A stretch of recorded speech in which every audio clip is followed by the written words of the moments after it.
नमस्कार प्यारे दोस्तों, मैं इनकलाब भारती आपके अपने परिवार करियर ग्रुप क्लासेस में आप सबका हार्दिक स्वागत करता हूं और आशा करता हूं कि आप सभी ठीक होंगे। सबसे पहले तो दोस्तों, आज की इस वीडियो में मैं आप सभी को भारत के स्वतंत्रता दिवस की हार्दिक शुभकामनाएं देना चाहता हूं। आप सभी का जो प्यार इस करियर ग्रुप क्लासेस परिवार के लिए बना हुआ है, वो प्यार हमेशा बना रहे। इसी प्रकार से जितना सपोर्ट आप लोगों ने हमें किया है, इतने प्यार देने के लिए आपका बहुत बहुत धन्यवाद। और वास्तव में मैं आप लोगों को बता करके चलूं कि इतने सपोर्ट की मुझे इतने कम समय में उम्मीद नहीं थी, लेकिन ये आप लोगों का प्यार ही हमारे इस परिवार के प्रति, कि आप लोगों का जो प्यार है वो हमें आपके कमेंट्स के माध्यम से, आप लोगों के व्यूज के माध्यम से देखने को मिलता है।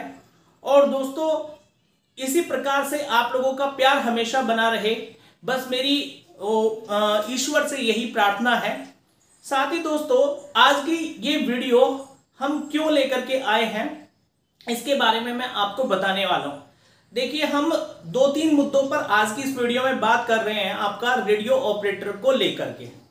पहला मुद्दा तो आप लोगों का दोस्तों ये है कि जो हेड ऑपरेटर की पोस्ट को लेकर के डिप्लोमा वर्सेस बीटेक वालों का जो केस चल रहा है, उसकी कल सुनवाई थी, उसमें क्या कुछ हुआ है, इसके बारे में आज की इस वीडियो में बात करने वाले हैं। साथ ही दोस्तों, आप लोगों का जो असिस्टेंट ऑपरेटर और वर्कशॉप स्टाफ का रिजल्ट आया है, इस रिजल्ट के आने के बाद में मैं कल एक वीडियो देख रहा था, तो उसमें क्या एक व्यक्ति कह रहे हैं कि भाई आप लोगों का जो है इसको लेकर के भर्ती बोर्ड के खिलाफ कोर्ट केस कर देना चाहिए हमें। तो कहने का मतलब यह है कि इस भर्ती को भी फंसाने का कार्य किया कोशिश की जा रही है कि ये भर्ती भी असिस्टेंट ऑपरेटर और वर्कशॉप स्टाफ की फंस जाए। तो दोस्तों, कौन क्या उन्होंने कहा था, इसके बारे में मैं इस वीडियो में बताने वाला हूं। साथ ही साथ दोस्तों, आप लोगों का अभी यूपी पुलिस री एग्जाम है कांस्टेबल का। मेरा आप सभी से सजेशन यही है कि अभी आप अपने कांस्टेबल री एग्जाम पर फोकस कीजिएगा, और ये एग्जाम होने के बाद में इस जो रिजल्ट आप लोगों का आया है, जो नकल हुई है आपकी परीक्षा में, भर्ती बोर्ड किस प्रकार से काम कर रहा है और उससे किस प्रकार से हमें कार्य करवाना होगा और क्या रणनीति हमारी होनी चाहिए आगे के लिए, इसके बारे में आज की इस वीडियो में मैं बात करने वाला हूं। ठीक है, तो वीडियो में अंत तक बने रहिएगा, वीडियो को स्किप बिल्कुल भी मत कीजिएगा दोस्तों। और साथ ही अगर वीडियो आप लोगों को अच्छा लगता है तो वीडियो को लाइक करना मत भूलिएगा, वीडियो को दोस्तों तक शेयर जरूर कीजिएगा। साथ ही साथ दोस्तों, मैं आप लोगों को बता करके चलूं कि जो भी अभ्यर्थी हमारे यूट्यूब चैनल को पहली बार देख रहा है, वो YouTube चैनल को सब्सक्राइब कर लीजिएगा, बेल आइकन को दबा दीजिएगा, ताकि सभी इंफॉर्मेशन आपके पास जल्दी से पहुंच जाए। और साथ ही साथ इस YouTube चैनल के माध्यम से आपको सभी सरकारी भर्तियों से जुड़ी हुई महत्वपूर्ण जानकारी और परीक्षाओं से संबंधित महत्वपूर्ण जानकारी दी जाती है।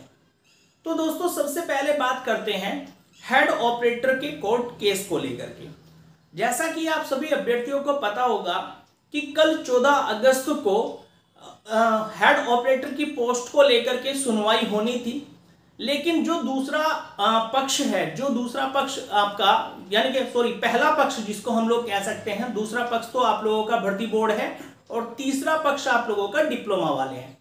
पहला पक्ष जिन्होंने केस किया था वो फिर से सुनवाई पर नहीं आए, यानी कि बीटेक वाले फिर से सुनवाई पर नहीं आए हैं, और इस के कल की सुनवाई में फिर से आपका पास ओवर दे दिया गया है, क्योंकि जो है पहला पक्ष आप लोगों का इस सुनवाई पर नहीं पहुंचा था।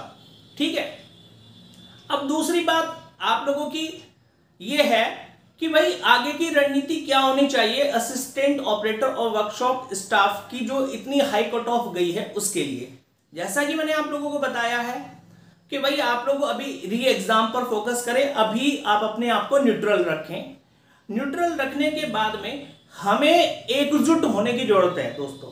देखिए, मैं आप लोगों को बता दूं, आज जो हम स्वतंत्रता दिवस मना रहे हैं, ये स्वतंत्रता, ये आजादी हमें इतनी आसानी से नहीं मिली थी जितनी आसानी से हम इसे समझ रहे हैं। वास्तव में जब आप इतिहास को पढ़ते हैं और खास तौर से आधुनिक भारत में भारतीय राष्ट्रीय आंदोलन को पढ़ते हैं, तो आपको ये पता चलता है कि ये कितने वर्षों का प्रयास रहा है, तब जाकर के भारत देश आजाद हुआ था। ठीक है, तो उन्होंने क्या किया, अपने हक के लिए लड़ाई लड़ी, अपनी आजादी के लिए लड़ाई लड़ी, अपने अधिकारों के लिए लड़ाई लड़ी। लेकिन आज क्या हम एकत्रित होकर के, इकट्ठा होकर के क्या वो लड़ाई लड़ रहे हैं? तो दोस्तों वास्तव में हमें जरूरत है इकट्ठा होने की, यूनिटी बनाने की। ठीक है ना। और ये यूनिटी देखिए, मैं आप लोगों को बता दूं, एक अकेले व्यक्ति को कोई भी तोड़ सकता है, कोई भी तोड़ सकता है, लेकिन जब यूनिटी होती है ना दोस्तों, तो उसे तोड़ पाना बहुत कठिन कार्य हो जाता है और उसके सामने बड़े बड़े झुक जाते हैं। और इसका परिणाम आपने देखा भी है कि आपका जब यूपी कांस्टेबल का पेपर लीक हुआ था, तो सब एकजुट हुए थे, सभी विद्यार्थी एकजुट थे, सभी जो यूपी के जो बड़े बड़े कोचिंग संस्थान हैं, जो यूट्यूब चैनल पर भी हैं, वो भी सभी एकजुट हुए थे। और उसी का परिणाम निकल करके आया था कि आप लोगों का री एग्जाम हुआ, यानी कि पेपर कैंसिल हुआ और आप लोगों का री एग्जाम हुआ। दोस्तों इसी प्रकार से हमें जरूरत है, इस परीक्षा में जो नकल हुई है, इस परीक्षा में जो कुछ भी धांधली हुई है, उसके लिए एकजुट होकर के आवाज उठाने की है।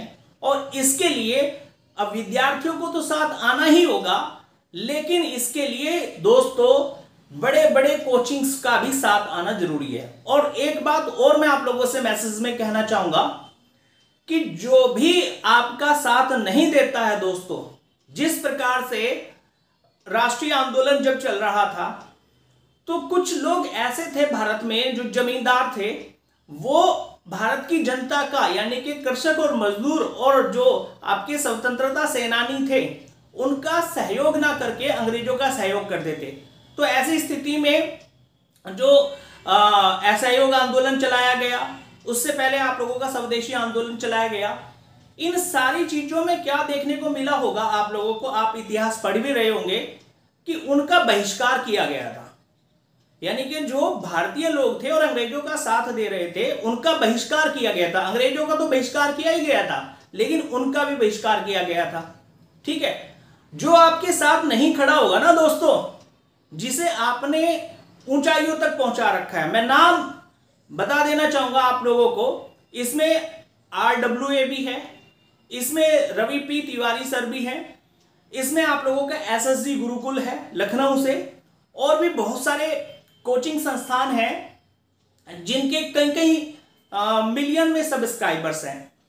उन लोगों को जरूरत है आप लोगों को सपोर्ट करने की। अगर वो नहीं करते हैं तो आप लोगों का दायित्व बनता है कि आप उन्हें सिखा दें, उन्हें सबक सिखा दें कि वास्तव में आप कहां हैं।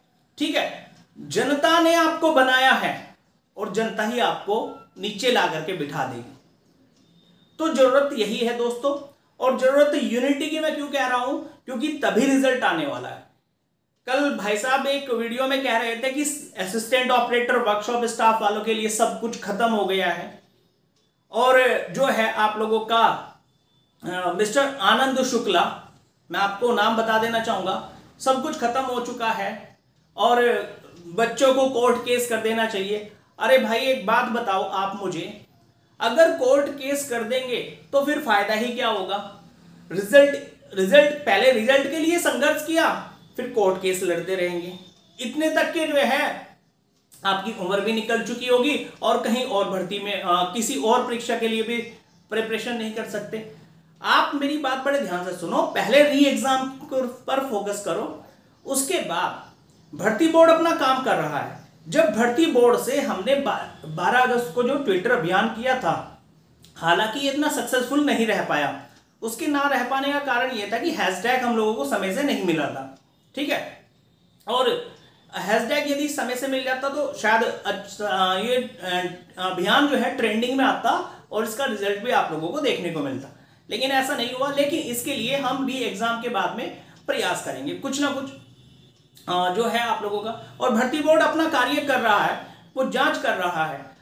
जब उसे ये कह दिया गया है भर्ती बोर्ड को कि भाई आपको जो भी डाटा मिलता है उसे आप पब्लिश कीजिए, उसे आप जो है आप सार्वजनिक कीजिएगा, जो सीआरएल जांच चल रही है, जो भी आंकड़े आप लोगों के पास में आते हैं, जब ये सारे काम हो रहे हैं और भर्ती बोर्ड ने भी आप लोगों को वादा किया है कि भाई मैं सुचितापूर्ण भर्ती कराना चाहता हूं और माननीय मुख्यमंत्री जी का भी आदेश यही है और उच्चतम न्यायालय का भी आदेश यही है, तो मुझे आप ये बताइए कि अभी से आप कोर्ट में चले जाएं तो क्या फायदा होगा। दोस्तों, कुछ फायदा है? वास्तव में अगर भर्ती बोर्ड वो आंकड़े प्रकाशित नहीं करता है, सारी पारदर्शिता नहीं करता है, तो उसके बाद में आप लोग जो है कोर्ट का रुख कर सकते हैं। अदरवाइज मेरा मानना यह है कि अभी आप लोग जो है रिजल्ट किस प्रकार से वो प्रोसेस कर रहा है, दोबारा रिजल्ट जारी कर रहा है या नहीं कर रहा है, इसके बारे में वेट कीजिए और एकजुट होकर के फिर से अभियान कीजिए, फिर से धरना प्रदर्शन कीजिए और करेंगे, हम लोग भी करेंगे, हम लोग आप लोगों के साथ में हैं। और साथ ही साथ दोस्तों, आप लोगों का धरना प्रदर्शन करें, ट्विटर अभियान चलाएं, परिणाम सकारात्मक ही निकल करके आएंगे। तो दोस्तों, आज की इस वीडियो में इतना ही मैं कहना चाहूंगा आप लोगों से।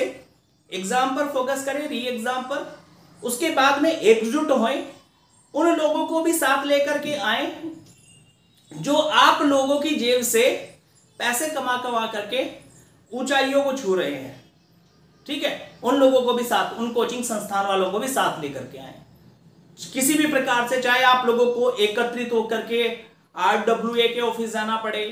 एग्जामपुर वाले विवेक सर तो आप लोगों के साथ में हैं, रवि पी तिवारी सर के ऑफिस जाना पड़े, SSG गुरुकुल का लखनऊ में ही ऑफिस है, वहां पर जाएं। जहां पर भी आप लोगों को मतलब कि इन सब लोगों से रिक्वेस्ट करें और इन लोगों को साथ में लेकर के आए। तो मिलते हैं नेक्स्ट वीडियो में कुछ खास खबरों के साथ में। आज की इस वीडियो में इतना ही, और बने रहिएगा हमारे YouTube चैनल के साथ में। धन्यवाद।